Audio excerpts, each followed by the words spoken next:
Hi, and welcome back to our Mastering RMM series. We're continuing this week with expert services. Yesterday in our stream, we talked about NOC. Today, we're going to focus on the help desk with Walt, who joined us yesterday. Just a reminder that with the holiday tomorrow, we would normally have on Thursdays our webinar, but with the US holiday, we're not holding that this week. And then we start next week with the same schedule as usual, every Tuesday and Wednesday streams, and then on Thursday our webinar again. And next week is a really big focus on Microsoft integration, so Intune, Defender, and Azure Cloud Monitoring. And so with that, thanks again for joining us today, Walt. Please take it away. Thank you, Jason. And again, thank you for having me. We focused yesterday on our NOC services. Today, we're going to focus on our help desk services. As a reminder, ConnectWise offers a diverse selection of services that are expert services umbrella. If you want to dig into each one of these individually, ConnectWise.com.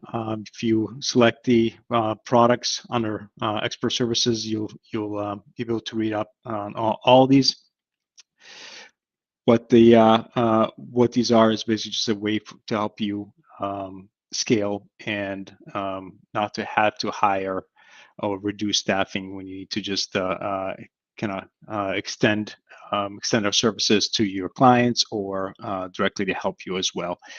In most of our services, especially the ones we talked about yesterday and today, do require RMM. So under the RMM umbrella, we have integrated services, both NOC and help desk, require the actual RMM agent to be deployed at the endpoints. If you want to access yesterday's recording, you can look into NOC. Today, we're going to focus on a help desk. What is the help desk service? It's a white label service offering that allows you to have us support you, your clients directly. We offer several different options based on both the time that you need us to cover for, and our costs are based on the region that our services are provided from. So we offer a business hour service offering. So basically, these are all, when I say business hours, that's site time. So wherever your client is located, 8 a.m. to 6 p.m. business hours. After hours is 6 p.m. till the following morning. And weekends, I should say after hours and weekends. So effective basically 6 p.m. on a Friday. Coverage will stay on until Monday at 8 a.m.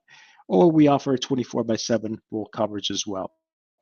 Our pricing option are based on where the services are based on. So basically, if it's cost us more to cover because of the cost of labor, that's reflected in our pricing options. Our global teams are out of Canada, UK, and the majority of them, so over 95% of the global office is out of the Philippines, out of Clark, in our office location in Clark, Philippines.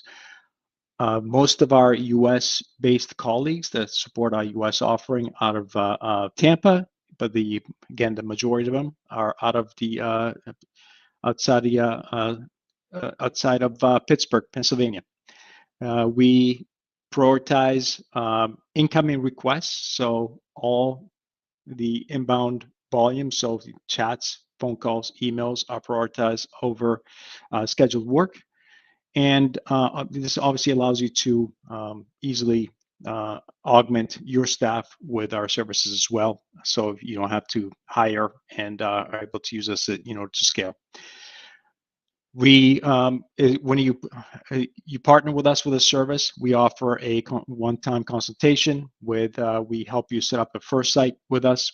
The service itself is a white label experience, meaning when we have information on who's calling, who's chatting, and who is emailing us. If you provide us with information, we will answer the email, answer the phone, answer the chat as you.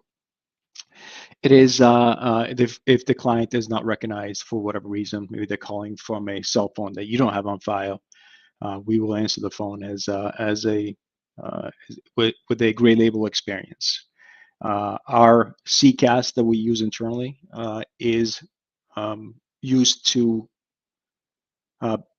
schedule incoming transactions with technicians, prioritize incoming transactions with technicians that have possibly talked to that contact before or worked on that ticket before. So that provides a level of familiarity between the technician and the client if they've talked to somebody before. It is it's an inbound real time. Again, I can't stress this enough. We will always prioritize inbound requests first before we tackle anything in terms of scheduled work. And the other piece of this is that we separate inbound technicians, the people that have to interact with your clients, from partner-based questions, escalations. So we have a focused partner dedicated team that will interact with you while we can allow the technicians that are supposed to be working with your clients, allow them time to focus on them as well. The typical work that we have, I get asked all the time. So what is that? What can I schedule with a help desk? On-demand support, whether it's scheduled work through a ticket or it's work that you ask us to do by contacting a partner-facing team. Example things you can ask them is just typical password reset, user account creation, file and folder permissions, mailbox distribution, and creation. For full list of what we do and more importantly, what we can't or won't do, please pull up the QR code that's a link to our statement of work within the help desk service. And in there as well, I'll mention a couple of times as well that there's our service level objectives as well to give you an idea of what we strive for internally. In an overview, what the help desk is, we service about 100 or so partners. We have about 85,000 seats, end users, endpoints that we support with about 5,000 sites. Our interactions are primarily via phone, chat second, and then PSA tickets that are sent over to our services is next, and then direct emails from you or the client is last. In order to this data above that you'll see is based on partners that have been working with us for a while. Obviously, the volume will change. If you're brand new to the help desk, your clients are brand new to the help desk, are probably more inclined to either call or still call you. So that's the profile of the partner we pull data from. Our SLOs are I'll walk through each one. For inbound calls, we try to get to 70% of them in 60 seconds. Right now, list performance show us above 80%. So we are beating all these. We're actually beating at this point.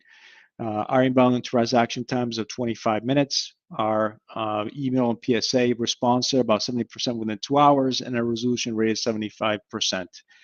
Our first touch resolution is around 70%. That means that about between 70 and 75% of the time, between 70% and to the 75%, we have to escalate back over to you because for whatever reason we don't have access. So it's a physical problem with the machine, things that we can't physically take care of, is an escalation back to a tier 2 technician or possibly back to you, then back over to us because we got the information we needed. How do you sign up for a help desk? We obviously encourage you to contact account manager to get this on contract. If you get it on contract, there might be some price advantages there in terms of cost. You can also sign up for it by accessing ASIO, going to settings and set up in the product options. Once you assign a contact, so we know who we're interacting with in order to set this service with you, you then select number one, the region and the time coverage that you want the service desk, our help desk services to be number one to cover and where we're covering it from. And then once we review everything, make sure we have access to documentation, we have access to contacts, all the things that we need in order to perform a service. We on our end will work with you to enable our services. So it's not something you can turn on and just magically happen. We have to review and make sure that we are ready to provide service. The last thing we want to do is provide a negative customer experience because it reflects obviously negative upon us, but obviously on you as well. So we want to make sure we're ready to go and provide the best service we can. What's the ideal setup for help desk services? This is very important. Number one is we need to identify who's interacting with us. We want to provide, number one, a white label experience, meaning that the person that's calling us is familiar with who they're calling. So we need you to provide us with your contact information and inbound numbers and names, so we can recognize when they call us.